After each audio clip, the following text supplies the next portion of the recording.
Bharat England మధ్య జరుగుతున్న 5 టెస్టుల సిరీస్లో మొట్టమొదటి టెస్ట్ మ్యాచ్లో ఘన విజయం సాధించిన ఇంగ్లాండ్ జట్టు రెండో టెస్ట్ మ్యాచ్లో మాత్రం భారత జట్టు చేతిలో ఓడిపోయింది.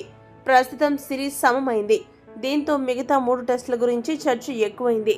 ఈ నేపథ్యంలో ఇంగ్లాండ్ ఆటగాడు నాసిర్ హుస్సేన్ టీమిండియాలో ఒక ఆటగాడితో జాగ్రత్తగా ఉండాలని, ఏమాత్రం ఏమరపాటుగా ఉన్నా ఇంగ్లాండ్ జట్టు సిరీస్పై ఆశలు వదులుకోవాల్సిందే అని హెచ్చరించాడు.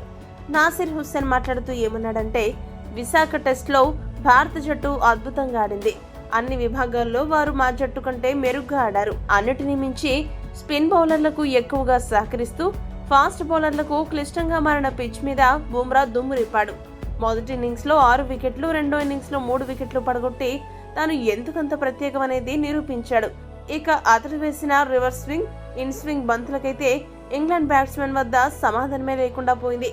తర్వాత మ్యాచ్లో అతన్ని సమర్థవంతంగా ఎదుర్కోకపోతే మరోసారి ఇంగ్లాండ్ జట్టు సిరీస్పై ఆశలు వదులుకోవాల్సిందే. కాబట్టి ఇంగ్లాండ్ జట్టు అతని కోసం ప్రత్యేకంగా సిద్ధపడి ఉండాలి అని హుస్సేన్ పేర్కొన్నాడు. రీఎంట్రీ తర్వాత బుమ్రా చాలా ప్రమాదకరంగా కనపడుతున్నాడు. కాకపోతే T20 ప్రపంచ కప్ వరకు బుమ్రా ఇదే దూకుడు కొనసాగించాలని అభిమానులు కోరుకుంటున్నారు. ఈ వీడియో కనుక మీకు నచ్చినట్టయితే లైక్, షేర్, కామెంట్ చేయండి. మరిన్ని స్పోర్ట్స్ అప్డేట్స్ కోసం మా ఛానల్ను సబ్స్క్రైబ్ చేసుకోండి.